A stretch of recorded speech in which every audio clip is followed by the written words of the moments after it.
Ви благодарам, председателе, почитувани и почитуван заменик министер, почитувана македонска јавност. Очекувано беше дека и овој амандман ќе биде одбиен. Впрочем, од 2017 година па до ден денеска поднесов повеќе амандмани, и тоа амандмани кои што се од суштинско значење за стварање на подобри услови на граѓаните од Катово, меѓутоа за жал беа сите одбиени. Јас само од тие амандмани ќе потсетам два амандмана кои се навистина многу значени. Уште еднаш ќе повторам, за жал беа одбиени. Тоа е амандманот беше поднесен за обезбедување на финансиски средства за изградба на колекторски системи и уредување на речното корито во износ од 50 милиони денари. Овој амандман го поднесував 8 пати, значи во континуитет. Понатаму поднесов еден друг амандман кој исто така е многу значаен, а тоа беше амандманот со кој барат да се возедат средства во износ од 90 милиони денари за изградба на пречистителна станица за отпадни води. Меѓутоа и тој амандман беше одбиен. Во оваа прилика сакам да кажам дека амандманите ги поднесувавме со единствена цел да створиме подобри услови за живење на граѓаните.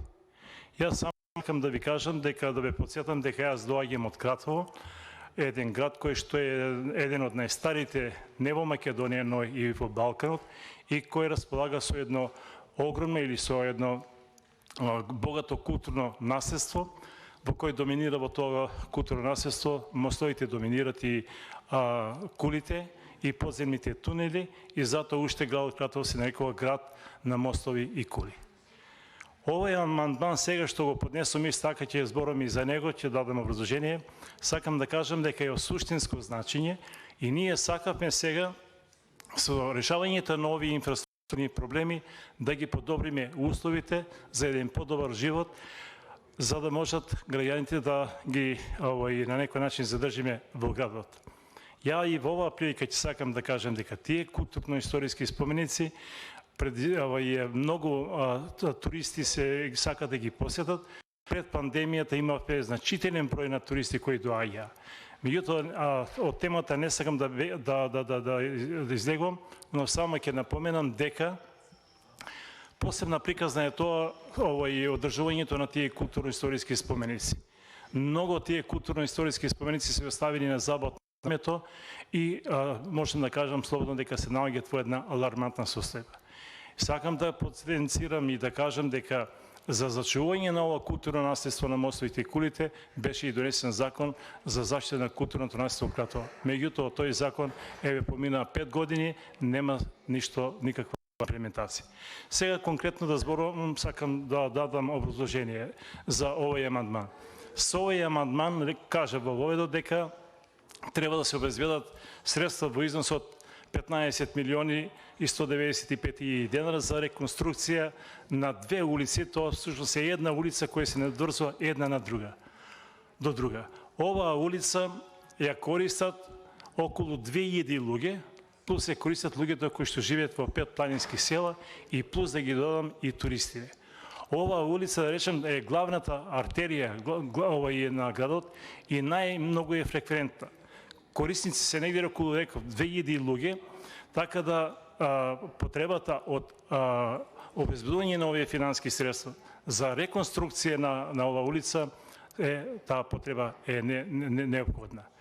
Улицата моментално, таа е стара улица, се наоѓа во една руинирана состојба и речиси е дисфункционална, со тоа да безбедноста на пешаците и оние кои ги користат во своите возила може да се доведува и во прашање. Затоа велам дека неопходно е да бидат обезбедени овие средства од 15 милиона, не е некој голем износот, затоа ве молам да дадете поддршка. Сакам да кажем и тоа дека оваа улица води кон легендарниот мост, а тој е Радин мост. И многу е вака, како да кажам, печатоците на тие туристи кога ќе го посетат тој мост и кога минат во оваа улица, тие импресии не се баш добри. И затоа велам, ние сакаме Кратово да си го направиме да ни биде убава туристичка дестинација.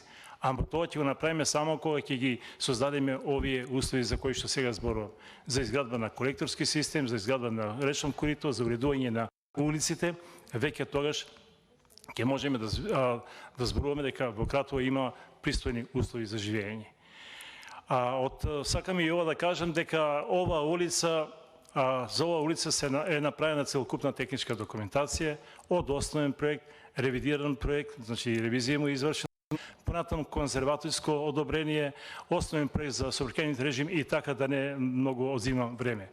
Со изградбата на оваа улица секако дека ќе добијат најмногу граѓаните, а исто така и на некој начин ќе можеме повеќе да ги привлекуваме странските туристи. Ви благодарам, уште еднаш ве замолувам да дадете поддршка на овој амандман. Благодарам.